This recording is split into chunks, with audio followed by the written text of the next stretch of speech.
Yo quiero dar las gracias en nombre del Foro de la Región por estar esta tarde con nosotros. Hoy el Foro, pues un poco, va a dedicarse al tema en colaboración con el Colegio Oficial de Médicos, esa colaboración que hay anualmente con esta institución médica. Y vamos a hablar del decálogo de los pacientes, la otra mirada a la salud. Va a estar a cargo de José Luis Vaquero Úbeda, director y coordinador científico del Foro Español de Pacientes. Y mientras tanto, mientras estamos los operarios aquí operando, en vivo y en directo, a ver si tenemos suerte, vamos a contar con José Luis Jiménez, con el presidente del Consejo Galego de Colegios Médicos y del Colegio Médico de Orense, para que haga la presentación. José Luis, cuando quieras. Muchas gracias, Juanjo. Muchas gracias al Foro de la Región por compartir con nosotros estas sesiones que entendemos de interés para toda la ciudadanía, para las profesiones sanitarias, por supuesto. Muchas gracias al Marcos Valcárcel, que siempre nos acoge en estas jornadas fuera de nuestro colegio médico. Gracias a Laura López, a la jefa territorial de Sanidad, a Félix Rubiala, nuestro gerente del área sanitaria. Gracias a José Luis Vaquero, que ha venido desde Madrid con y que desde el primer momento pues no puso ninguna pega, sino además estuvo encantado y así nos lo transmitió de venir a estar con nosotros en este día. Es un día en el que abrimos el curso que todos los años realizamos en el Colegio de Médicos y que llamamos Conocimiento y Transversalidad. Le llamamos así porque intentamos proponer y exponer temas que sean de interés no solamente para los médicos, que no solamente sean cuestiones técnicas, sino que sean elementos de debate y de reflexión que puedan implicar a otras profesiones sanitarias y también a la ciudadanía. Y cuando es así, pues también intentamos contar con el Foro de la Región para que colabore con nosotros y podamos convocar al mayor número de personas. Veo que aquí están representadas, pues hay muchos compañeros, algunos anotados al curso, hay compañeros de diferentes dispositivos sanitarios, de atención primaria, de especialidad, pero también hay enfermería, también hay trabajo social, también tenemos psicólogos. Yo creo que hay un poco ese público en el que estamos interesados en que participe, y también, por supuesto, y en este caso mucho más que nunca, las asociaciones de pacientes, ¿no?, con las que compartimos muchísimos momentos, con las que hablamos con mucha frecuencia y que suponen para nosotros pues una buena dosis de realidad para lo que hacemos diariamente. Y en esa línea pues nos pareció a la Junta Directiva que abrir este año el curso con la mirada de los pacientes para conocer su punto de vista sobre lo que esperan de nosotros y lo que reciben de nosotros, nos pareció, y también para que nos informaran sobre lo que entienden que son sus derechos, pues nos pareció que era un tema interesante y por eso empezamos con él, ¿no? La asistencia sanitaria en las últimas décadas ha cambiado de forma enorme, ha cambiado exponencialmente. Se ha tecnificado, ha incrementado el conocimiento de una forma muy importante, la evidencia científica, se ha protocolizado en la gran mayoría de las actuaciones a nivel global, a nivel mundial, en forma de guías aceptadas por todos. Y todo esto, que es un elemento de importante mejora de lo que es la medicina en el mundo, en España, en Galicia y en Orense, nos obliga a tener una especial atención y profundizar más en aquellos aspectos en los que los médicos siempre hemos profundizado, pero que ahora todavía tenemos que hacerlo más, que es aquellos aspectos más humanistas, más de empatía con los pacientes, de conocer sus valores, de conocer sus deseos, de conocer también sus derechos y respetar sus decisiones aplicadas y coordinadas con ese amplio y grandísimo conocimiento científico en el que estamos inmersos y que cada día se incrementa. El viejo concepto de la bioético, de la beneficencia, creo que en este momento, aunque todavía tiene su papel, seguro que José Luis nos cuenta luego algo sobre ello, tiene que subordinarse claramente a la autonomía del paciente. Y por esto, en estos momentos, he oído en el vídeo que se habla de ese concepto. El concepto de decisiones compartidas es un concepto fundamental para todos los que ejercemos en la medicina, en sus diferentes aspectos, en sus diferentes dispositivos y en la asistencia pública, desde luego, y también en la privada, ¿no? Y todavía más en un perfil demográfico como en el que estamos, ¿no? En el que la cronicidad, el envejecimiento poblacional y la pluripatología pues hace todavía más importante todo esto. Orense, José Luis, yo creo que todos los que están aquí, es una de las provincias más envejecidas de Europa. En este momento tenemos una demografía esperable en el resto de Europa en el 2050, con lo cual somos un laboratorio, nuestro gerente siempre lo dice, un laboratorio de innovación, un laboratorio de búsqueda de soluciones a estos problemas que se generan entre lo que es el gran caudal de conocimiento y la relación con los pacientes. Por eso creo que todavía es más pertinente esta charla, ¿no? Si en algún tipo de paciente es peligroso la aplicación automática y poco racional de lo que son las guías, es en los pacientes pluripatológicos complejos, mayores. En ellos hay que buscar que el peso del tratamiento no sea mayor que el peso de la enfermedad, cosa que nos ocurre y que vemos cada día en nuestras consultas, ¿no? Cuando nos paramos a pensar, a veces descubrimos que lo que estamos haciendo está fastidiando, está complicándole más la vida al paciente con toda nuestra buena intención que lo que es su propia enfermedad, ¿no? Por tanto, yo creo que estamos en un momento en el que también oí hablar de la medicina basada en la evidencia, en lo que creo que vas a comentar, José Luis, pero el otro día escuché una frase, ¿no?, de alguien que temía que esa medicina basada en la evidencia, sin decisiones compartidas, se convirtiera en la medicina de la tiranía. Creo que es un poco un concepto que por lo menos a nosotros, al colegio, nos interesa mucho desarrollar, ¿no?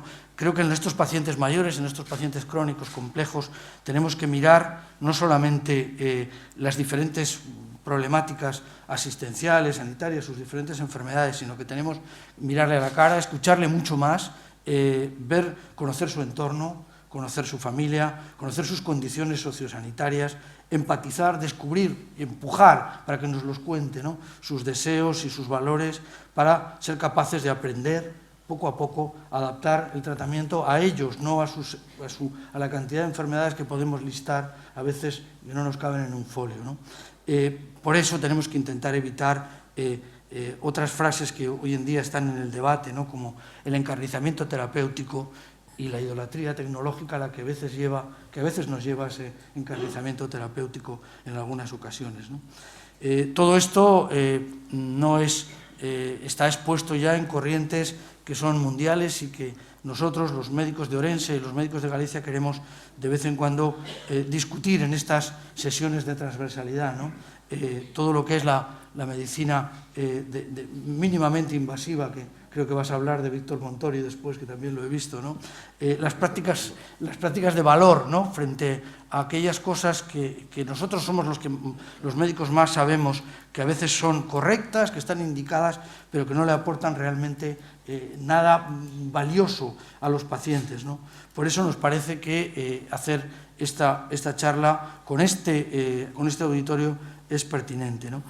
Y pensar que las aportaciones que, como decía antes, nos dan las asociaciones de pacientes, que algunas están aquí presentes, pues era muy interesante complementarlo con el Foro Español de Pacientes. Foro Español de Pacientes, que representa José Luis Vaquero aquí, es una organización que reúne a 1.086 entidades de pacientes y a unos 797.000 voluntarios organizados en todo el Estado español, y que lo que intenta es promover los derechos de los pacientes de acuerdo a la paulatina adaptación de las políticas públicas institucionales a esto, lo que comentaba, a los valores, a las expectativas y a sus prioridades, ¿no? Por eso creo que tener junto a nosotros al Foro Español de Pacientes, representado además por su coordinador científico y por su director, José Luis Vaquero, pues es todo un lujo. Bueno, presentar brevemente a José Luis. José Luis Vaquero es berciano, es de Ponferrada, aunque realmente es también de Madrid, esa doble militancia que tienen muchos madrileños, ¿no? Es licenciado en veterinaria y doctor cum laude en medicina por la Universidad Complutense de Madrid, donde ha vivido siempre, además de posgrado universitario en marketing farmacéutico. Es un máster MBA en dirección empresarial y marketing por la Escuela Superior de Gestión Comercial y Marketing, el ESIC, entre otras certificaciones. Además ha tenido experiencia en gestión, en posiciones gerenciales en la industria farmacéutica, con lo cual conoce todas las caras de esta historia. Es editor de revistas científicas, de libros, y además su parte personal yo creo que es de resaltar, ¿no? Es donante desde los 16 años de sangre, de órganos, de médula ósea. 18, es verdad que no se puede todavía. Y acumula pues una gran experiencia en el mundo asociativo a partir de de ser voluntario, ¿no? Voluntario de la Asociación de Pacientes de unas enfermedades que a mí me encantan como internista, ¿no? Los linfomas, los mielomas, las leucemias y los síndromes mieloproliferativos.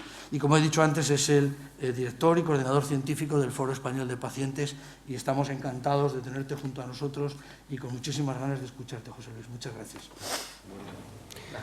Pues vamos a sentarnos.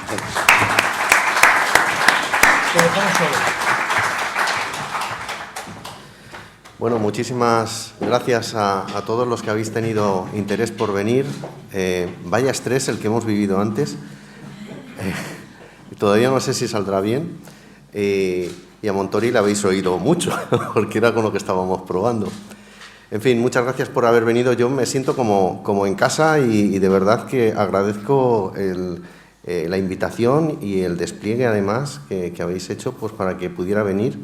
Y lamento que estos problemas técnicos pues, al final puedan deslucir un poco lo que traíamos preparado, pero vamos a intentar pues, sacar provecho, ¿no? Yo, efectivamente, creo que lo que se haga, mucho o poco en sanidad, más nos vale que sea de acuerdo al paciente, porque entonces estaremos más seguros de estar cumpliendo el objetivo que tenemos en sanidad, ¿no? Bueno, me pedisteis que hablara del decálogo de los pacientes que tenemos, decálogo, pues los 10 mandamientos que tenemos, pero también yo he querido, y va a ser la mitad de la charla, he querido hablar de qué es lo que significa tener al paciente en el centro del sistema sanitario, ¿no? Bueno, pues empezamos bien. Lo paso con esto. Veréis, según... nosotros en el 2017 lo que hicimos fue actualizar el anterior decálogo que había, que se llamaba la Declaración de Barcelona del 2003. En el 2003 es cuando se fundó el Foro Español de Pacientes. Entonces, en el 17, pues hace un año, 2 años, mejor dicho, es cuando actualizamos ese decálogo. Seguimos un proceso Delphi, que bueno, es un proceso científico y revalidado con 2 circulaciones. Una circulación se hizo con los sistemas interactivos en una reunión en la que estábamos todos, y la segunda circulación se hizo de una forma telemática vía correo electrónico. Lo que se valoraba era el grado de acuerdo con cada una de las aseveraciones que habíamos seleccionado, y se valoraban del 1 al 9.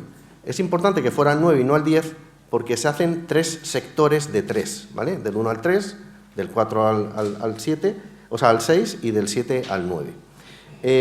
Esto por la siguiente metodología. Como veréis, este es el decálogo, no os preocupéis por no leerlo, ¿eh? Luego vamos a ir uno por uno. Lo que sí que es importante es que veáis las cifras. Ahí hay 10 y, como veis, la mediana se sitúa en el 9. El 9 en todos los casos. Eso es que la mediana de todos los que respondían precisamente le daban el máximo grado de acuerdo que le podían dar, que era el 9. Y luego hay una cosa que se llama RIC, que es el rango intercuartílico. Para que os hagáis una idea, esa cifra, que se mide en las mismas unidades que la mediana, nos indica cuánto puede variar esa mediana. Cuando es un 0 pelotero, es que es 9 clavado. Y si es un 1, quiere decir que si no es 9, es una posición, el 8. O sea, es decir, que cuando hay un RIC de 1, es que el grado de acuerdo del 1 al 9 es o 8 o 9. O sea, en cualquier caso, podríamos concluir que el grado de acuerdo es muy alto, ¿no? Además, no había ningún desacuerdo y no había ninguna inconsistencia, con lo cual la conclusión era que llegamos a este decálogo con un grado muy alto de acuerdo. Bueno, pues vamos a repasar estos 10 mandamientos, digamos, ¿no? Y uno es exigir los deberes, pero también asumir las obligaciones que tenemos los pacientes. Pero para esto hay una condición, y es que el paciente sea activo en la toma de decisiones, porque claro, si no es activo, tampoco se va a responsabilizar de esa decisión que se ha tomado. Entonces, perseguimos que se defiendan los derechos del paciente, pero también asumimos nuestras propias obligaciones, pero eso sí, vemos que el paciente pues, tiene que estar implicado, informado, entonces es cuando será responsable y participativo. La segunda es el empoderamiento, que me imagino que habréis oído hablar de esta dichosa palabra, ¿no? Empoderamiento lo que quiere decir realmente es prepararse adecuadamente pues, para ser un interlocutor. O sea, estar preparado, conocer de la patología, conocer también del entorno, ¿vale? Eso es empoderarse, ¿vale? Y ser participativo, pues tanto a nivel nacional, ministerio, como autonómico, la Xunta gallega, y local, ¿vale? Como puedan ser pues, cada uno de los hospitales. Esto es lo que pretendemos, ¿no? Que se nos oiga y se nos deje participar en los 3 diferentes niveles que os he comentado. El tercero es la humanización, y José Luis también antes lo estaba comentando. Hemos desarrollado tanto la sanidad, afortunadamente, pero muy basados en la tecnología, hasta el punto que lo que se ha estado tratando son enfermedades y no pacientes. Se han estado tratando enfermedades. Ahora tenemos que recuperar ese espíritu de humanización, que es paradójico, porque, en fin, que querer curar a alguien haya dejado de ser con un trato humanitario, pues parece una incongruencia. Pero, desgraciadamente, hemos vivido situaciones que así nos lo están demostrando. Se han venido tratando enfermedades y se han dejado de tratar pacientes. Y esto es lo que queremos recuperar, que se vuelva otra vez a centrar la atención en el paciente, que es, voy a insistir más adelante, es algo mucho más complejo que solo paciente, ¿no? Que solo enfermo. Garantizar el acceso a una prestación completa de salud, de calidad y personalizada, ¿no? Bueno, el chistecillo, si no conseguís leerlo, pues es una consulta que ponía médico general y aclara, general es todo. Pues así es como se debe atender la sanidad, ¿no? De una forma más global, ¿no? Luego también mantener una equidad. Todos contribuimos de la misma manera, sea donde viva alguien, todos contribuimos de la misma manera y no es justo que en un sitio o en otro tengamos unas atenciones y no otras. Pero es que incluso en algunos sitios varía incluso con el distrito postal, o sea que es que hay bastantes inequidades que hemos de intentar corregirlas. También se ha comentado, ¿no? Cada vez tenemos una esperanza de vida mayor. Esto es bueno, yo estoy encantado de tener una esperanza de vida mayor que mis abuelos, ¿no? Lo que sí que es verdad es que está variando las necesidades de la población. Y tenemos un sistema, por ejemplo, hospitalario, muy bien preparado, sobre todo para lo que son las patologías agudas. Y hemos de ir reforzando nuestra estructura sanitaria hacia la atención sociosanitaria, porque llega un momento en el que el paciente depende tanto del aspecto socio como del sanitario. Y como falla una cosa, la otra va a fallar también. Una persona que vive solo, una persona que está padeciendo esa soledad también, ¿no? Hay que atender eso porque si no va a tener problemas, sin duda, que se van a convertir en sanitarios también, ¿no? Por eso insistimos en el soporte sociosanitario hasta el final de la vida y la muerte digna. Pero también es importantísimo la educación y la prevención. Esto es fundamental para que una persona pueda también, aparte de tener mejor calidad de vida, pueda también hacer sostenible el sistema. Porque si con la prevención conseguimos que no llegue a desarrollarse una patología, ya nos estaremos ahorrando todo ese gasto. En España somos líderes en obesidad infantil. Esto es diabetes y problemas cardiovasculares del futuro. O sea, debemos estar educando a nuestros hijos y nietos desde ya, porque esa prevención va a ser fundamental también para la sostenibilidad del sistema. Y, por supuesto, el paciente ha de ser el autogestor de su enfermedad, porque es que el que tiene la enfermedad es él, y él tiene que ser el autogestor de esa situación. También, muy importante, desde los pacientes, que estemos impulsando lo que es la investigación, el desarrollo y la innovación, porque todos queremos que sigan saliendo productos farmacéuticos y que siga desarrollándose la tecnología. Y para esto, desde los pacientes, estamos siempre, en todas las administraciones, insistiendo en la inversión a estos niveles. Fijaos, por poneros ejemplos gráficos, ahora la industria farmacéutica se está dirigiendo más hacia procesos crónicos que agudos. El desarrollo de unas moléculas o de otras, en cuanto a costes, son parecidas. Lo que pasa es que una patología aguda se va a resolver en una semana y una patología crónica la va a poder rentabilizar 30 años más. Entonces, si os dais cuenta, se está desinvirtiendo en procesos agudos, por ejemplo. Pero también, claro, así surge que, por ejemplo, no se están investigando apenas antibióticos. Y ya todos estáis oyendo hablar del problema de las multiresistencias antibióticas, ¿verdad? Claro, eso lo íbamos superando con nuevos antibióticos. Ahora que no los hay, pues tenemos el bicho cada vez más fuerte y más resistente. Y luego, además, también hay áreas terapéuticas que no tienen interés comercial en desarrollarse, como pueden ser estas enfermedades que a nosotros no nos llegan, como por ejemplo un ébola. Fijaos el susto que nos pegamos cuando vino alguien con el ébola aquí a España, ¿no? Pero son áreas terapéuticas que no se investigan, y luego las enfermedades raras también tenemos que llamar la atención sobre ellas. Es verdad que una enfermedad infrecuente que hay que darle muchos incentivos a la industria farmacéutica para que desarrolle nuevos fármacos en esa materia, porque evidentemente va a ser difícil el retorno de la inversión, ¿no? Y por último, quería comentar el tema del asociacionismo, que luego voy a insistir más en esto, ¿no? Pero hay que sensibilizar a los pacientes, a los profesionales, a las administraciones. Hay que sensibilizar a todo el mundo para promocionar las propias asociaciones de pacientes. ¿Sabéis qué porcentaje de pacientes, ya siendo pacientes, forman parte de alguna asociación? No llega al 3%. Y eso que son implicados, porque son pacientes ya. Entonces, claro, esto al final es lo que nos va a dar fuerza.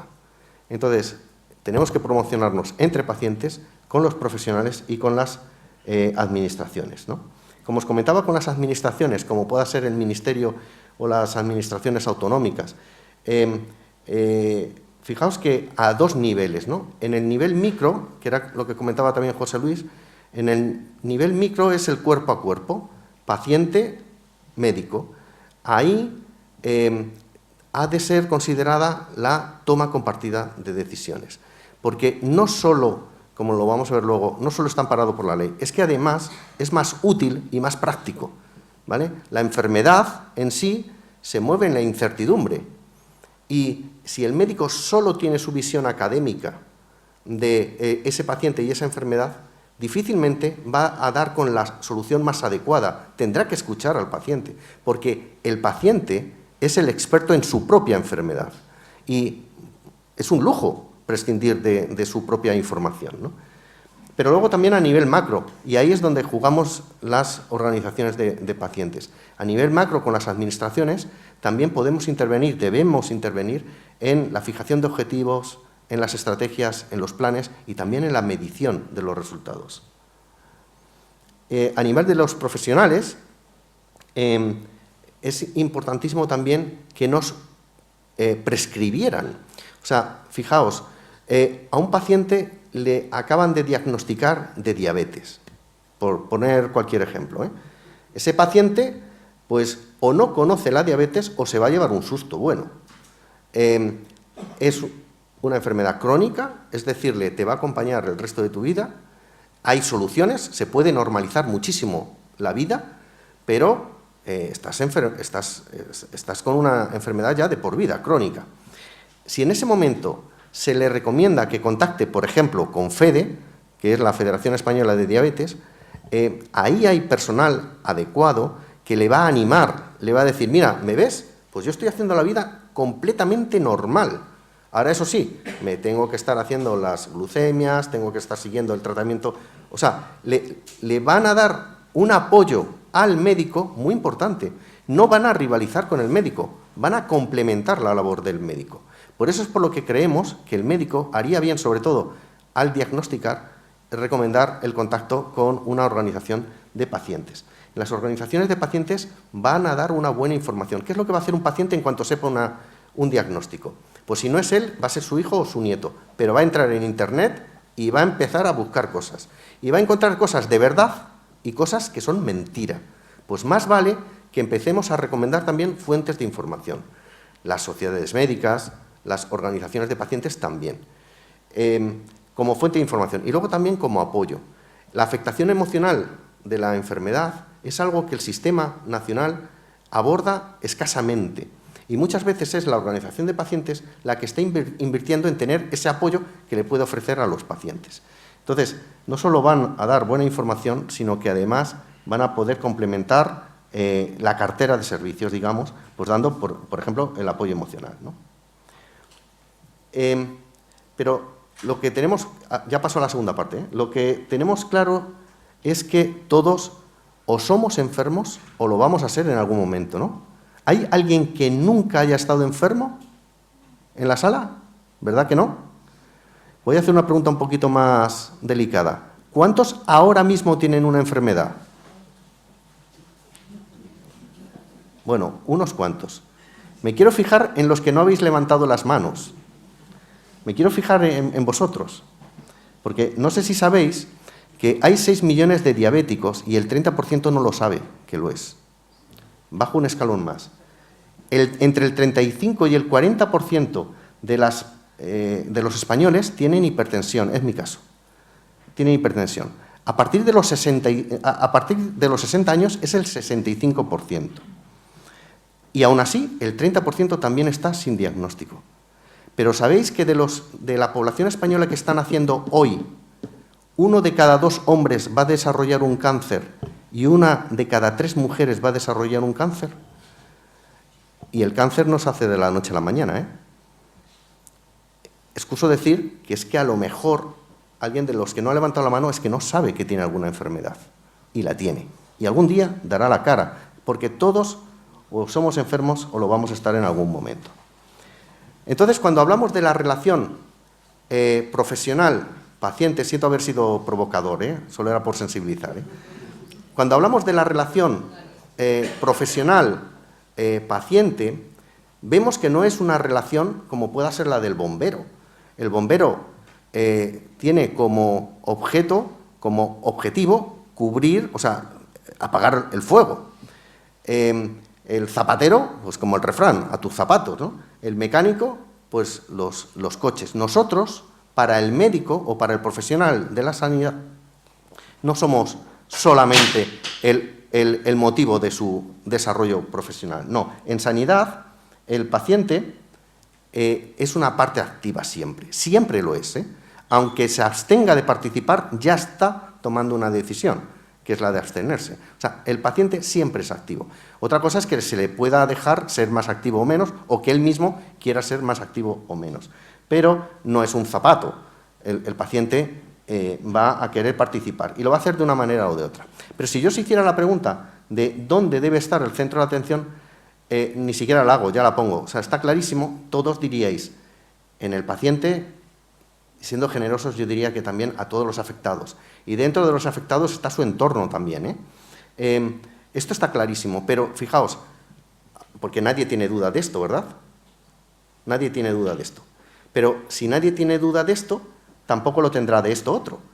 Si el centro de atención es el paciente y los afectados, los objetivos que debemos satisfacer son sus necesidades.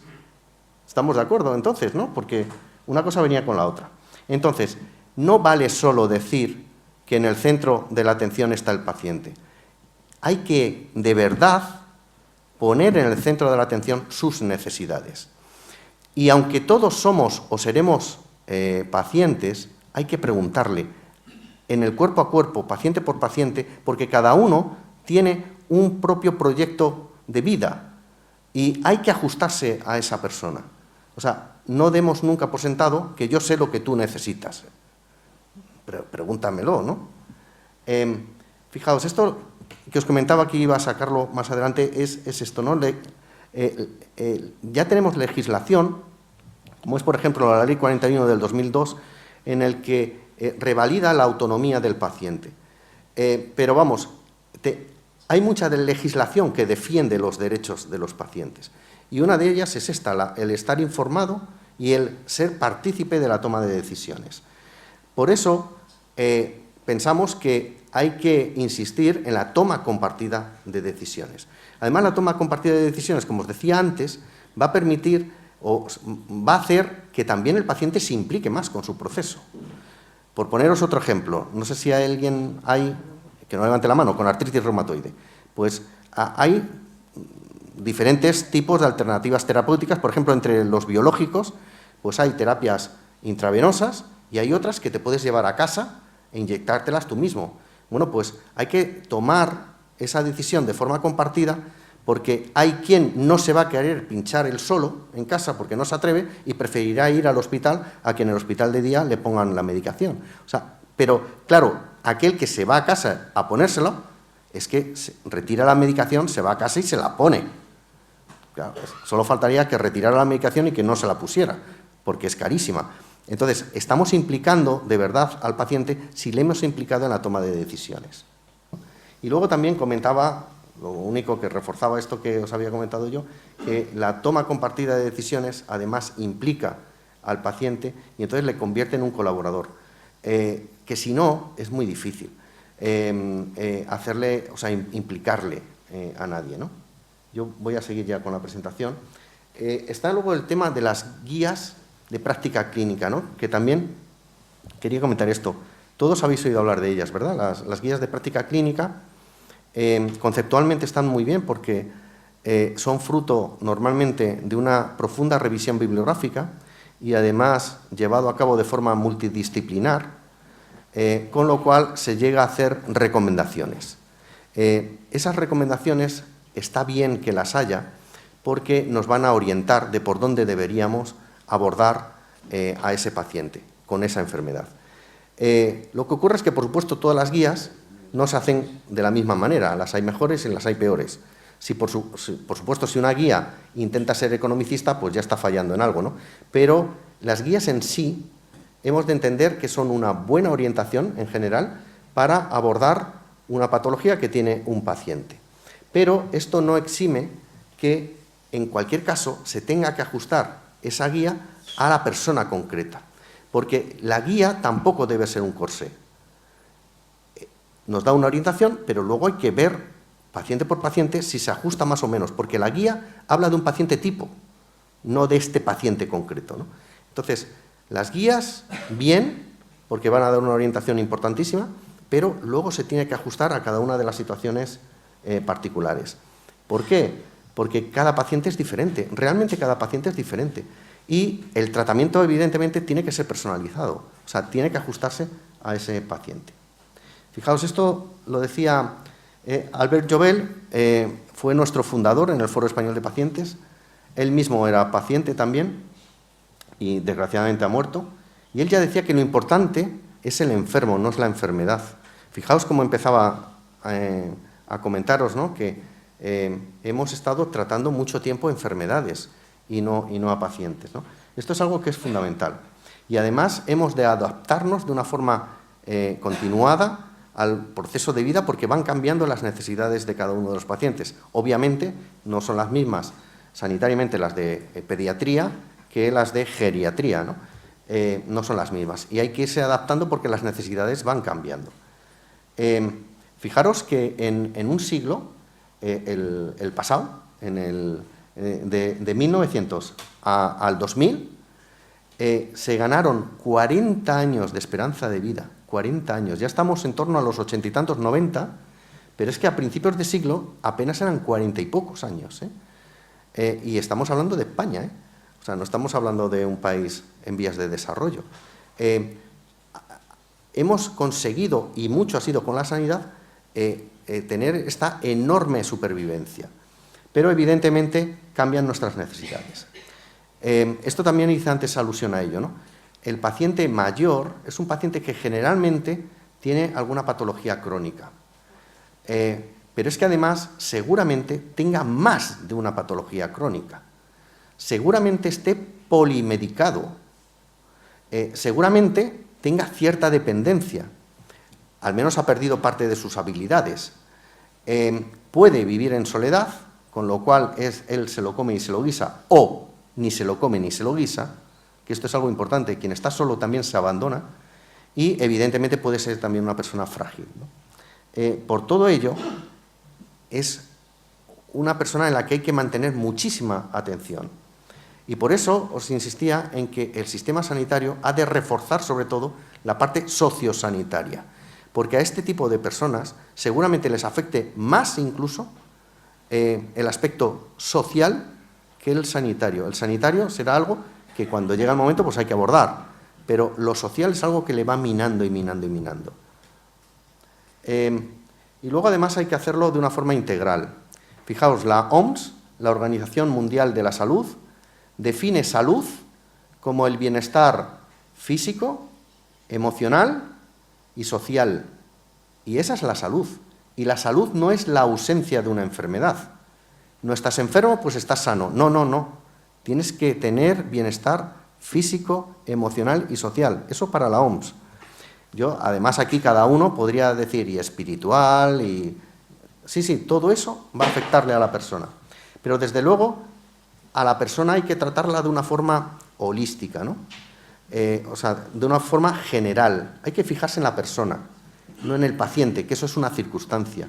Yo, por ejemplo, si a mí me preguntaréis, tú, José Luis, ¿quién eres? Pues yo lo primero que os diría es que soy una persona felizmente casado, que tengo 3 hijos, que tengo una niña fantástica, bueno, todavía la llamo niña y ya tiene 24 años, y mis gemelos, porque tengo gemelos univitilinos, los que genéticamente son iguales, con 18 años.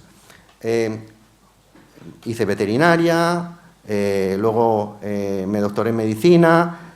Yo os estaría contando de eso. Me encanta hacer maquetas de barcos, de madera, y seguramente me iría y no os diría que soy hipertenso, porque es que eso solo es una circunstancia, y no debemos admitir que a una persona con toda su complejidad se vaya solo a abordar el aspecto clínico de la enfermedad, ¿no?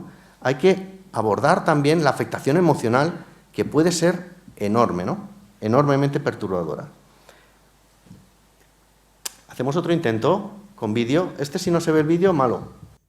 Me llamo Davide, tengo 25 años y soy de Palermo.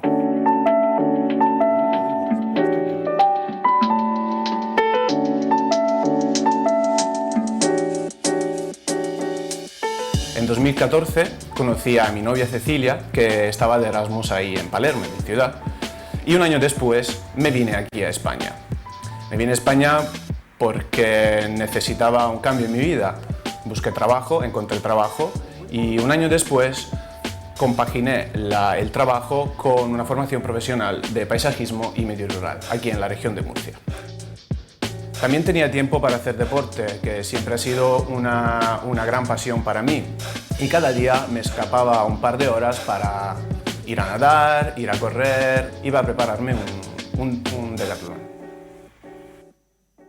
Ingresé en el Hospital Arízaga del Palmar, Murcia. Después de una noche de vómitos violentos, de fiebre muy alta, me despierto por la mañana con unas petequias en las extremidades. Mi novia se preocupa y me lleva a urgencia. Me acuerdo que se alarmaron mucho, nada más verme. Me acuerdo un médico que me dijo, podría ser meningitis. Me duermo, tuvo que contarme todo mi novia y mi familia. Durante las primeras 48 horas no había esperanza de vida. Hubo fallos multiorgánicos, los antibióticos no hacían efectos y los médicos se vieron impotentes delante de mi caso. Mágicamente, a las 48 horas, los médicos empiezan a notar que mi corazón necesitaba cada vez menos dosis de adrenalina, buena señal, pero las extremidades estaban muy dañadas. A los 7 días me despierto. Me recuerdo que iba hasta arriba de morfina y los recuerdos que tengo son de unas extremidades negras. No podía ni mover los dedos, ni levantar la pierna y tenía asumido el hecho de que ya tenía unas extremidades vacías, sin vida y como que tenía la necesidad de quitármelas de encima. Cuando los médicos vinieron a comunicarme el hecho de que tenían que amputarme las 4 extremidades, no fue una sorpresa para mí, ya lo tenía, ya sabía que iban a amputármelas y para mí fue una liberación. Los médicos se quedaron un poco sorprendidos y me acuerdo que antes de la primera amputación estaba feliz, estaba contento. Fue una totalidad de 86 días, mi temporada en el hospital. El 10 de abril del 2018 me dieron el alta por fin. El real precio de las prótesis más avanzadas era un precio bastante gordo. Empezamos a plantearnos una recaudación de fondos. Organizamos una página web y luego se nos ocurrió también abrir un perfil Instagram y uno Facebook. Una vez listas, página web, recaudación de fondos y perfiles Instagram y Facebook, empezó la recaudación.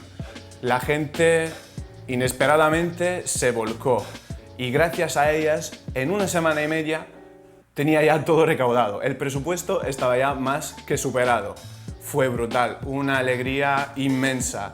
Y gracias a ellos, gracias a toda esa gente que se volcó, pues pude permitirme enfrentar el gasto y llegar a mi autonomía diaria, tal y como estoy hoy.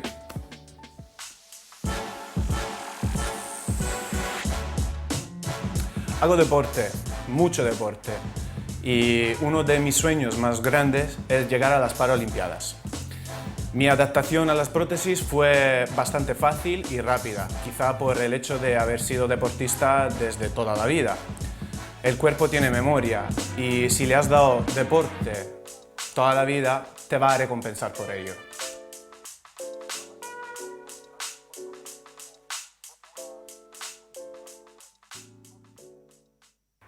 Tengo otro sueño, acabar con la meningitis, enfermedad que cada año sigue afectando miles de personas. La gente se cree que es una enfermedad rara, pero no lo es. Hace un par de meses conocí a la Asociación Española contra la Meningitis y fue nombrado embajador. Juntos trabajamos para la sensibilización hacia esta enfermedad y la fomentación de la vacunación en los niños pequeños y adolescentes. El 24 de abril vamos a tener el Día Internacional de la Meningitis y va a ser una fiesta brutal, nos lo vamos a pasar pipa. Desde el principio quise transmitir en las redes lo que de verdad pienso respecto a la vida, el amor que pruebo por ella y sobre todo que no todo es bonito ni es fácil, pero que a pesar de ello, si luchas y no te rindes, siempre hay salidas para todos. Que la felicidad solo depende de ti mismo, no de lo que te pase, y que somos muy afortunados de estar vivos y estar aquí.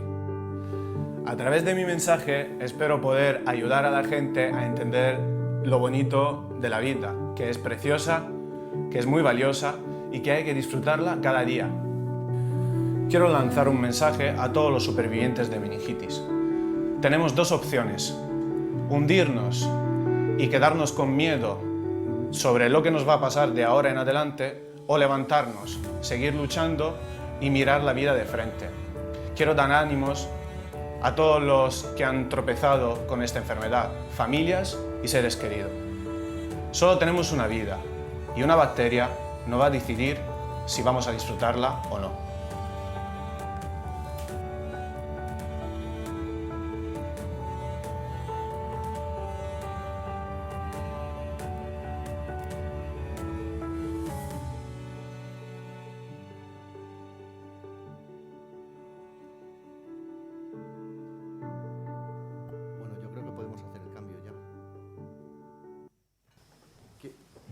¿Qué os ha parecido? Si os dais cuenta, si solo abordáramos la enfermedad, en el momento que vencimos al meningococo, a la bacteria, ya habríamos vencido a la enfermedad. ¿Pero creéis que ese paciente se habría recuperado, esa persona? Esa persona, cuando ha recuperado la calidad de vida, cuando se ha recuperado de verdad, es cuando también ha recuperado la movilidad. Por eso, quería poner este ejemplo. Y él mismo lo dice al final, ¿no? Es una bacteria la que se lo ha producido. Y abordarlo solo como enfermedad sería vencer a esa bacteria nada más, pero el problema es mucho más complejo. También aprovecho para comentaros que son mis amigos, tanto Cecilia como Davide.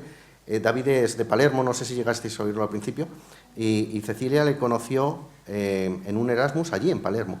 Se enamoraron tanto que se lo trajo aquí a Murcia. En Italia, entonces, cuando él era pequeño, no estaba la vacunación de la meningitis incluida en el calendario. Ahora sí lo está. Pero él se vino a España y contrajo la meningitis aquí. Porque, claro, él era virgen, no estaba vacunado. Entonces, contrajo la meningitis aquí con 22 años. O sea que la meningitis se contrae de mayorcito también. Lo que pasa es que ya se está vacunado y ya no la contraes, pero aquel que no se vacunó sí que está expuesto, ¿no? Y este ha sido un clarísimo ejemplo, porque sabéis que la meningitis la puede tener también un adulto, ¿verdad? No es solo de niños, lo que pasa es que hay que vacunarles de niños. Bueno, pues os agradezco también esta flexibilidad que estáis mostrando con el cambio de ordenadores y demás, ¿no? Como os comentaba, lo que hay que hacer es también ayudarle a recuperar el proyecto de vida que tiene, ¿no? Y David es un ejemplo de cómo ha conseguido recuperar su proyecto de vida, ¿no? Fijaos, otra cosa que decía Albert Jovel, ¿no? Él era un paciente de cáncer. Desgraciadamente, hace 6-7 años murió. Y él ya lo sabía. Además, él era doctor en medicina, doctor en sociología. Él ya lo sabía y decía, yo acepto ya que no me vayan a curar, pero lo que me costaría trabajo es aceptar que no me vayan a cuidar, ¿no? Porque curar, desgraciadamente, no nos vamos a curar todos, pero cuidarnos, hombre, todos esperamos ser cuidados, ¿no? Fijaos que el marco general del Sistema Nacional de Salud, lo que ya desde la Constitución, desde el artículo 43, ya genera como derecho, ¿no? el que se cuide de la salud, ¿no? Y se proteja a la ciudadanía de ellas. Pero seamos un poquito críticos, porque voy a volver para atrás. Si os preguntara, ¿cuál es el mejor sistema sanitario del mundo? A que algunos atreveríais a decir que el español, ¿verdad? Lo llevamos diciendo mucho, ¿eh? Yo creo, y conozco varios, yo creo que es de los mejores, sinceramente. Pero muchos dicen que es el mejor. Bueno, aunque fuera el mejor, fijaos, el último barómetro publicado del CIS, sabéis que esta es una fuente oficial, de hecho la fuente no la veis en pequeñito, pero es el propio Ministerio de Sanidad, ya dice que el 68% de la ciudadanía cree que tenemos un buen sistema sanitario, o sea, que funciona bien, o bastante bien, pero fijaos, aunque necesita... ¿dónde me he ido? Esto es, bueno, aunque necesita algunos cambios. Si no le hubieran puesto eso de aunque necesita algunos cambios, ese porcentaje sería mucho más bajo. Seamos realistas, tenemos un buen sistema sanitario, pero permanentemente hay que estar velando porque se vaya adaptando a las circunstancias. Fijaos, Ana Martí es una voluntaria del Foro Español de Pacientes que su tesis doctoral la centró en analizar el cumplimiento de los derechos de los pacientes. En 3 comunidades autónomas lo hizo. Y fijaos que los resultados que se publicaron en nuestro pasado encuentro, no sé si lleguéis a ver estas cifras. Esto está medio cortado. Bueno, os comento. Fijaos, en lo que la puntuación es más alta, y es un 43%, es en el derecho a la autonomía de la persona. Aquí entra, por ejemplo, la toma de decisiones compartida. Entraría aquí, ¿vale? Es un derecho para respetar la autonomía del paciente, por estar informado, por participar de la toma de decisiones. Es el 43%. Eso llevado a una escala del 1 al 10 sería un 4. Eso es un suspenso, ¿vale? Y es la más alta. Por ejemplo, en derechos a la prevención de la enfermedad y promoción de la salud sería un 0 pelotero. Que es que se hace luego poco. Se hace luego poco. ¿Cuántas charlas se han dado de sanidad en el colegio de vuestros hijos o de vuestros nietos? Son escasísimas. Y hay que estar empezando ahí. Hay que estar empezando en la prevención. Es fundamental. ¿Volvemos a hacer otro experimento? Yo creo que ya mejor. Fijaos, esta es una paciente de oncología y está en un aula. ¿Me quito de aquí? Esta es una paciente de oncología y está en un aula de estudiantes de medicina. Yo les decía que nos podemos saltar el primer minuto, dura 2 minutos, 2 y medio, pero aunque la primera parte fuera con alumnos, está buscando el minuto. Bueno, pues por ahí ya, ahí. Ahí. Fantástico. Deja de teclear y mírame. Miradme. Tenéis que mirar al paciente, hablar su idioma y nada de términos médicos. Tenéis que preguntarnos cómo nos sentimos, no cómo se siente nuestro cáncer, porque estamos acojonados. Y cuando os digamos eso, no os atreváis a poner esa cara de susto que ponéis. Sois nuestros salvadores, os guste o no. Actuad como tales, nuestras vidas están en vuestras manitas tecleadoras.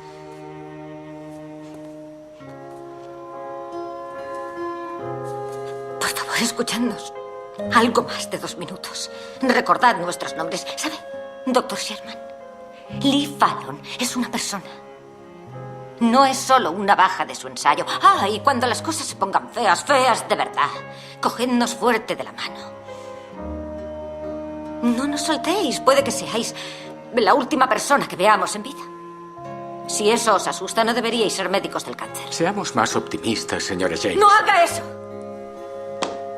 No nos digáis cómo debemos sentirnos. Nos morimos. Así es como nos sentimos. Gracias por escucharme.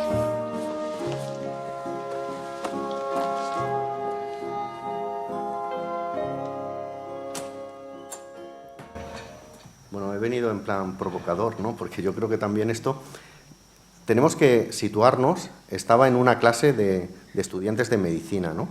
Y en la primera parte, pues es que no dejaban de estar tecleando. Por supuesto, le habían hecho preguntas bastante técnicas que a ella se le cruzaban los ojos y no sabía ni cómo responderlas, ¿no? Pero yo creo que en esta parte que hemos visto ha sintetizado todo lo que sentimos los pacientes y queremos que lo sienta la persona de enfrente, cualquier interlocutor que sea, ¿no? Tiene que estar viendo una persona, tiene que ver una persona que ve que en ese momento está fracasada y tiene que recuperar esa situación, ¿no? Entonces, por sintetizar, ella decía, mírame a los ojos, no al ordenador.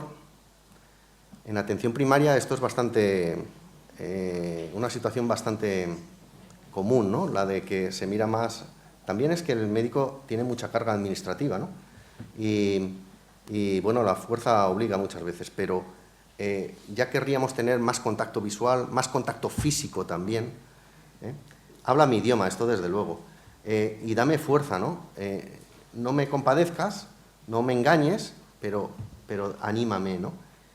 Llámame por mi nombre, algo tan básico como esto, porque llamarme por mi nombre es reconocerme como persona.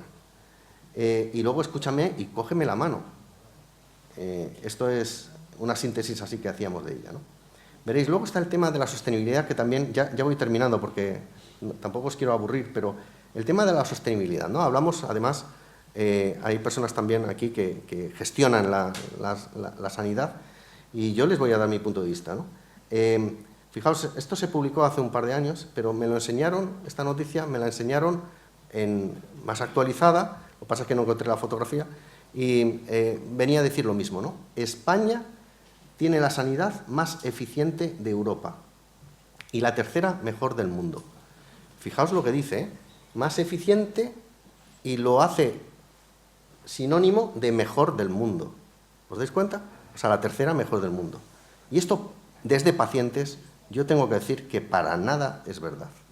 La sanidad más eficiente no tiene por qué ser la mejor.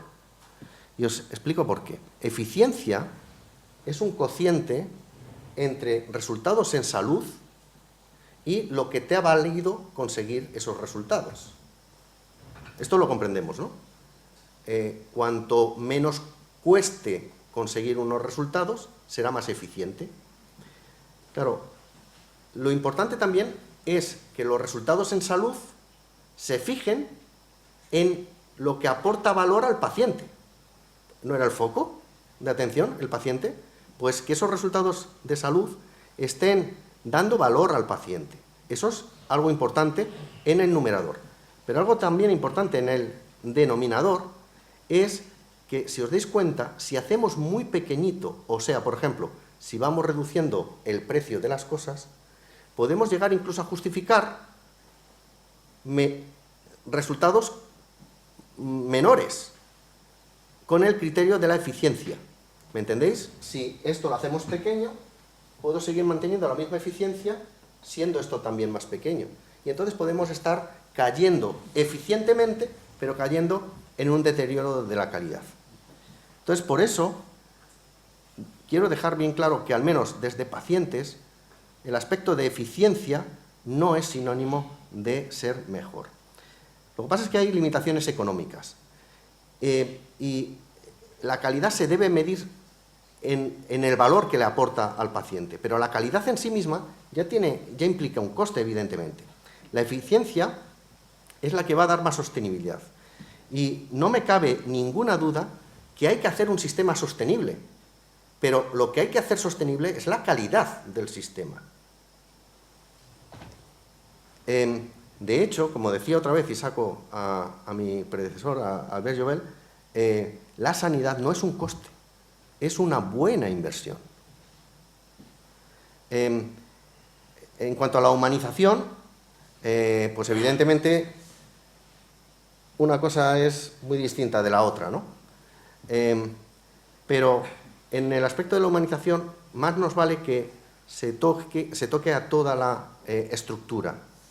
Pero también yo aquí quiero decir una cosa, y es que no funciona ningún plan de humanización si no es para todos.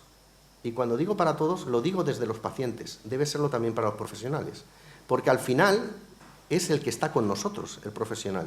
Y es muy difícil que un profesional desmotivado vaya a darnos motivación a nosotros y un trato de humanización, ¿no? Fijaos lo que decía el doctor Rodríguez Gutiérrez, una persona a la que quiero muchísimo. Él fue promotor del plan de humanización en Castilla-La Mancha, y decía ya, si tratamos bien a nuestro personal, ellos tratarán bien a nuestros pacientes, ¿no? Entonces, ya con esta termino. Yo creo que los aspectos claves serían, primero, poner el foco en las necesidades del paciente. Si está en el centro de la atención, pongamos el foco en sus necesidades. El segundo aspecto es que hemos de adaptarnos a la demanda, y la demanda es cada vez más sociosanitaria, multidisciplinar y además de forma continuada. Luego hay que atender a esa persona de una forma integral, no solo abordar la enfermedad física, sino también la afectación emocional, incluso yo diría la afectación social, como decía la OMS, ¿no? Todo ello solo se consigue si se hace de una forma personalizada y dejándole participar en la toma de decisiones. Y por último, en un entorno de humanización para el profesional y de humanización, entonces, lo será también para el paciente. Bueno, espero no haberos cansado. Muchísimas gracias.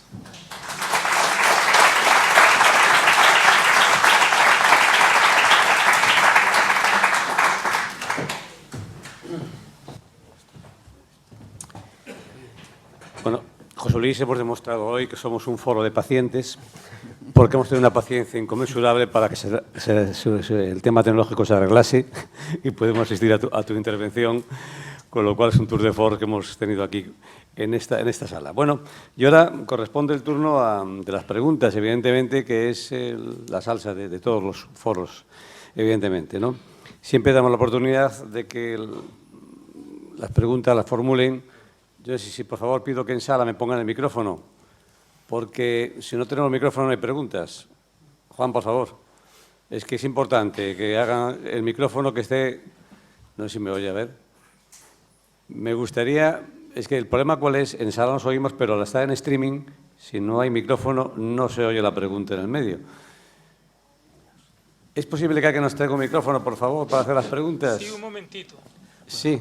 Mientras sale... Bueno, mientras vamos a hacer que nuestro presentador haga un comentario. Una pausa para la publicidad, José Luis. Sí, bueno, yo, a ver, por supuesto, felicitar a mi... nos llamamos igual, a José Luis, a mi tocayo, no sé la palabra, su charla, que yo creo que ha sido muy poliédrica y creo que muy interesante en muchos aspectos, ¿no?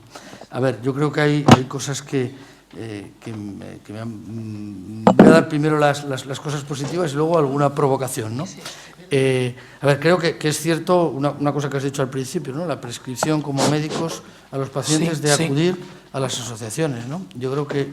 Yo personalmente lo hago algunas veces, no es fácil y creo que ahí tenemos que ponernos las pilas. Yo creo que, mirando a mi gerente, se lo digo, ¿no? Tenemos que ponernos las pilas un poco por buscar fórmulas que faciliten ese tipo de derivación, ¿no? Es muy fácil derivar desde el internista al urólogo, pero muy difícil derivar a algunas asociaciones que realmente, probablemente no todas, pero hay algunas que son francamente útiles para lo que es todos los aspectos holísticos, ¿no? Como comentabas, de los pacientes.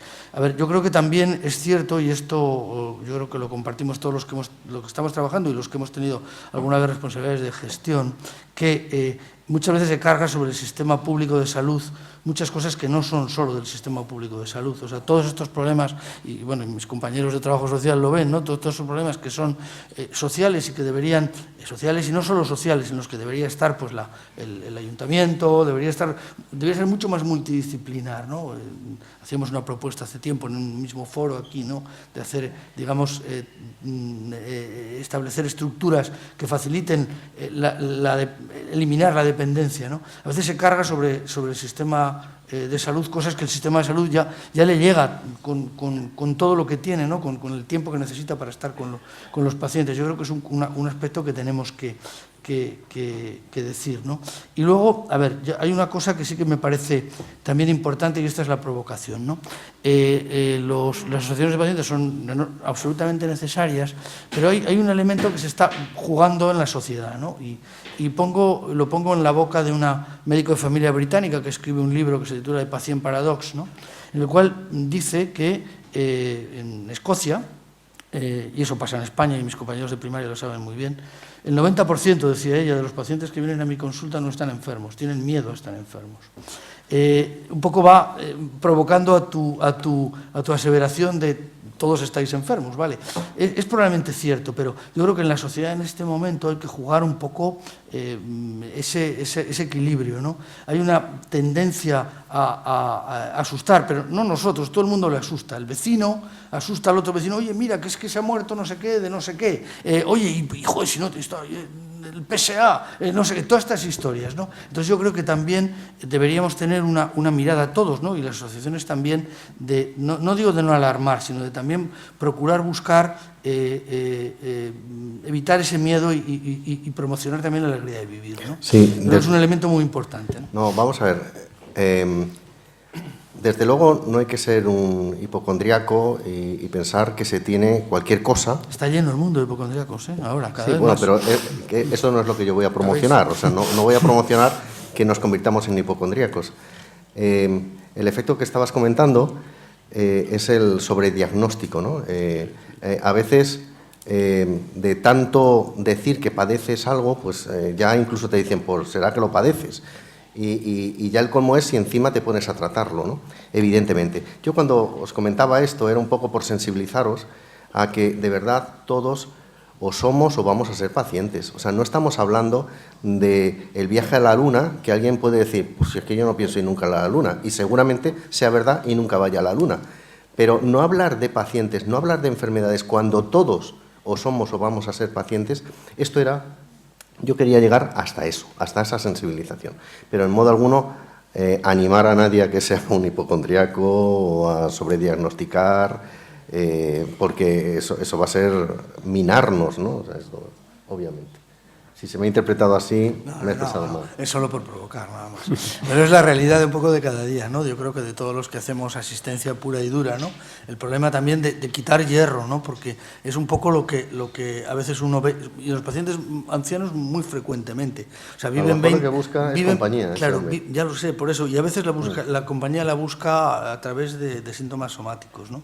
O sea, y además eso está en encuestas. Es decir, que, a ver, sistemas de salud muy potentes resulta que transmiten y que tienen mucha disponibilidad y mucha accesibilidad, transmiten mayor sensación de enfermedad en el ciudadano de a pie, ¿no? O sea, como que se sienten más enfermos aunque no lo estén.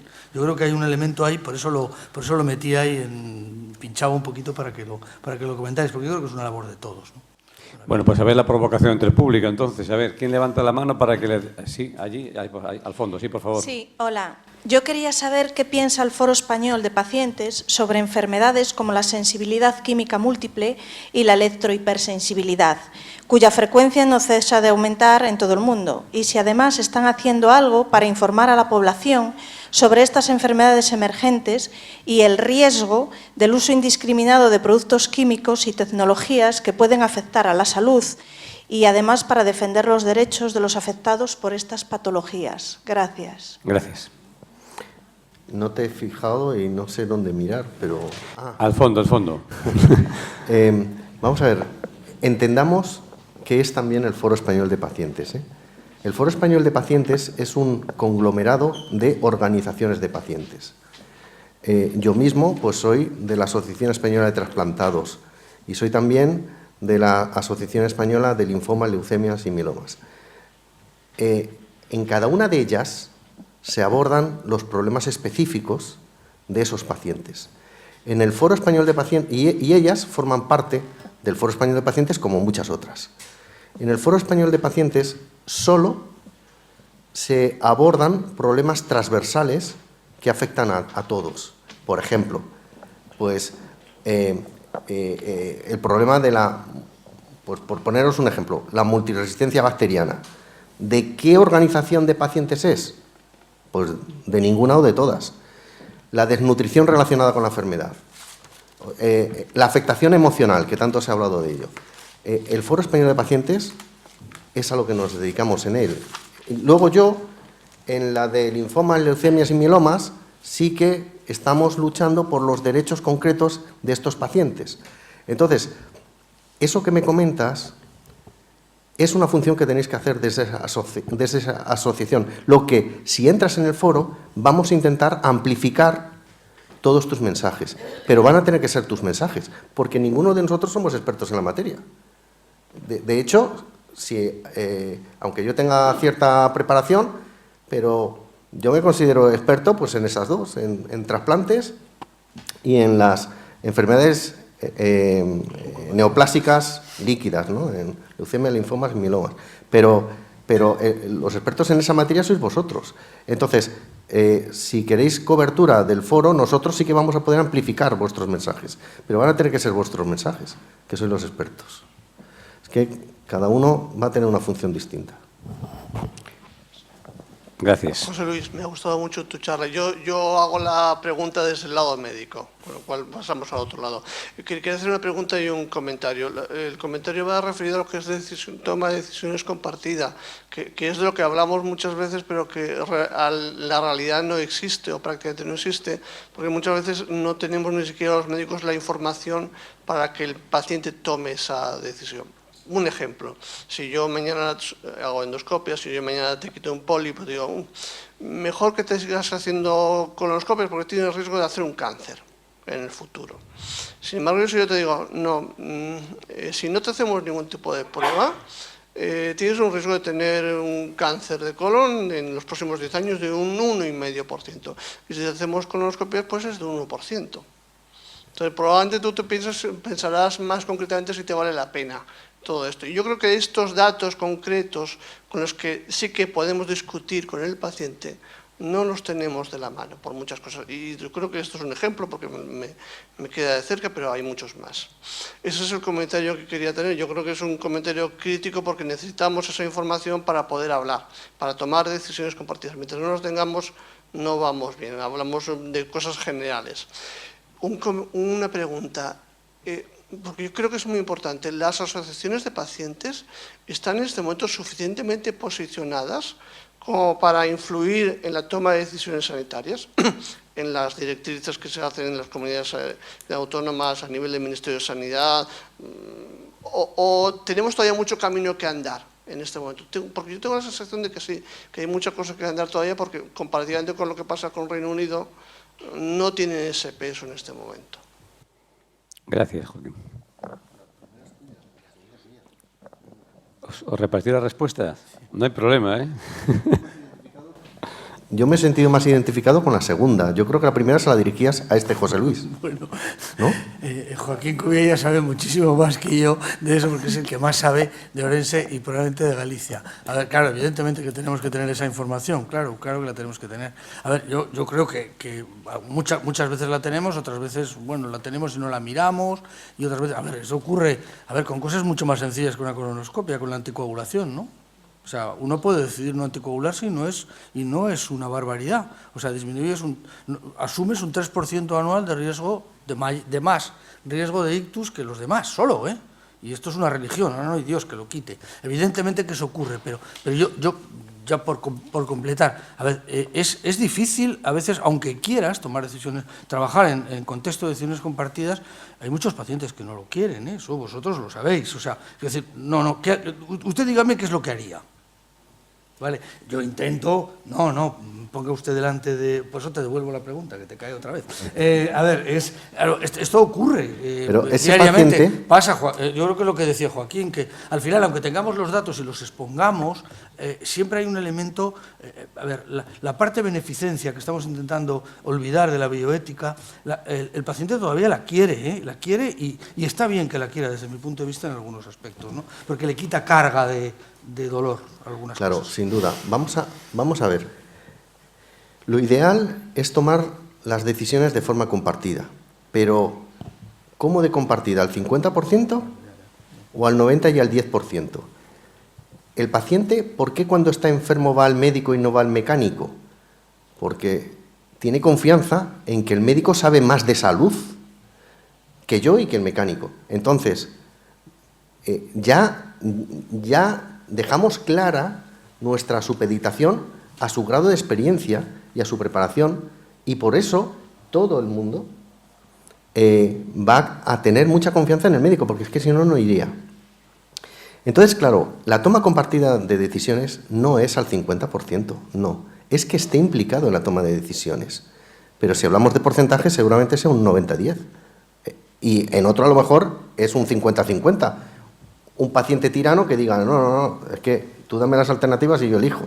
Pero ese caso tampoco le hay. Entonces, cuando vamos al médico, vamos porque tenemos confianza en que él es el experto y nos va a recomendar lo que es adecuado. Esto por un lado. Por otro lado, esa segunda pregunta que habías hecho, en cuanto al grado de participación que pueden tomar las organizaciones de pacientes, vamos a ver, hay muchas diferentes organizaciones de pacientes.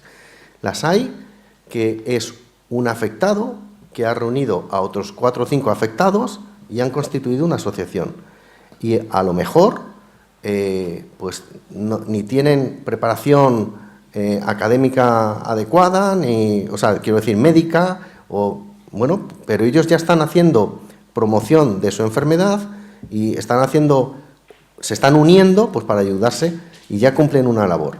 Ya intervenir en órganos de decisión, pues a lo mejor no están preparados. Obviamente, a lo mejor no lo están. Sí hay otras organizaciones que estamos preparados para eso. El Ministerio de Sanidad nos llama constantemente al Foro Español de Pacientes y algunas más a participar de la toma de decisiones a la hora de fijar objetivos, elaborar planes. O sea, por ejemplo, hay un plan de atención primaria en el que hemos participado, pero hemos participado como médicos de atención primaria también. Hay otro por ejemplo, el de ahora mismo se está hablando también del tema biológicos y biosimilares. También hemos sido consultados, o sea, estamos siendo consultados constantemente porque al menos este ministerio sí tiene esa sensibilidad. Y hay comunidades autónomas que también nos llaman de vez en cuando, ¿vale?, para tratar determinados temas. Pero claro, tienes que observar que esa organización de pacientes, primero, es la que te interesa y segundo, está cualificada, porque puede estar cualificada para otras cosas, pero no para esa. Sí. Aquel señor ya tenía pregunta cuando llegó, ya dijo, voy a hacer una pregunta, vamos a darle que pregunte, sí, en aquella esquina. Que no se vea si hace la pregunta, sino por la talla escrita además. A ver. Yo, Andrés, tengo una pregunta para el presidente del Colegio Oficial de Médicos sobre la tarjeta sanitaria europea, que es la siguiente. ¿Por qué una vez que le conceden a una persona la tarjeta europea tiene que tener fecha de caducidad como los medicamentos? Porque una persona a lo mejor no sabe qué día va a salir de viaje a otro país europeo de la comunidad. Gracias. Bueno, pregunta administrativa, casi, no sé si... Pregunta muy difícil que no sé si Chechu le la quiere toca. contestar o quiere delegar en alguien, Chechu. Vale, a ver, lo que hay que hacer es darle mucho más valor a la tarjeta europea. No sé si es el problema más gordo el que tenga una fecha de caducidad o no, sino que realmente tenga, que seamos capaces de hacer de Europa realmente un sistema sanitario lo más común posible y el que podamos participar todos, ¿no? A ver, a nivel de Consejo General de Colegios de Médicos participamos en la UEMS, que es un poco una asociación de médicos europeos, y estamos promocionando esto, ¿no? Que haya, pues, por lo menos desde el punto de vista básico, pues una interoperabilidad para tener información todos. Pero ya nos pasa dentro de España. O sea, quiero decir que todavía no hemos conseguido que exista una tarjeta sanitaria.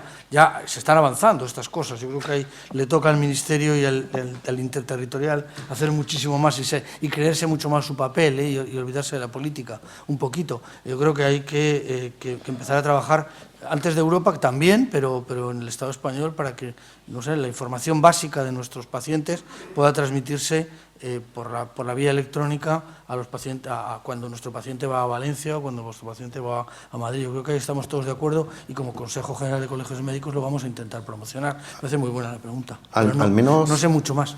Al menos este tema ha formado parte de al menos 2 programas electorales distintos, no voy a decir el partido, pero se centraban también en este aspecto. Y digo 2, igual más, pero yo lo he percibido en 2. Quiero decir, no el europeo, sino el español. Efectivamente, yo creo que primero demos ese paso, que va a ser el que más rentabilicemos todos los españoles, pero también esto yo no sé por qué hay una fecha de caducidad, francamente. ¿Habrá alguna razón administrativa? No sé. Bueno, a ver, pero muy rapidísimo porque estamos ya fuera de tiempo, ¿eh? Por favor, vamos a dar la última opción porque ya estamos con el tiempo cumplido y tenemos que despedir. Solo es para poner un apunte sobre mi pregunta. Es que yo me fui a París en el año 2015 y estuve este año en Portugal. Y como la tarjeta sanitaria solo son 2 años de validez, por eso le he hecho la pregunta. Gracias. Nos imaginamos que es un caso personal. Mucho conocimiento tiene usted. Muchas gracias. Bueno, pues nosotros tenemos que despedirnos. Antes de despedir, le voy a recordar que el próximo 14 de noviembre tenemos otro foro y va a ser en el Centro Cultural de Abanca, no va a ser aquí, va a ser en la Fundación Abanca, en la Plaza del Procesario. Va a venir Paco Vázquez, va a hablar de la Segunda Guerra Mundial y su influencia en las vinculaciones con Galicia. Será el próximo día 14. Y ahora despedimos a nuestros invitados, a José Luis Jiménez por haber asistido en este foro que hemos compartido con el Colegio Médico. Hoy muchos foros hemos estado vinculados y, por supuesto, José Luis Vaquero por estar con nosotros. Gracias y enhorabuena por su intervención. Gracias.